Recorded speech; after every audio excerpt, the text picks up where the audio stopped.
আসসালামু আলাইকুম। কি শান্তির বাতাস, কি সুন্দর পরিবেশ। সেই সেই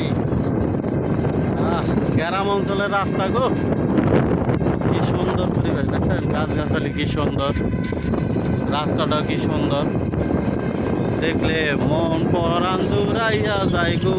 পাখির ডাক, মেলা দিন পরে পাখির ডাক করলাম গো। কি সুন্দর গাছগাছালি, কি সুন্দর রাস্তা, শান্তি আর শান্তি। এত শান্তি কোনে রাখবো?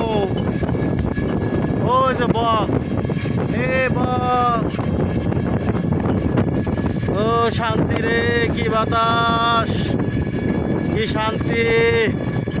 আমরা না জঙ্গলে ঢুকে যাইতেছি। তো সবাই ভালো থাকেন, সুস্থ থাকেন, আল্লাহ হাফেজ।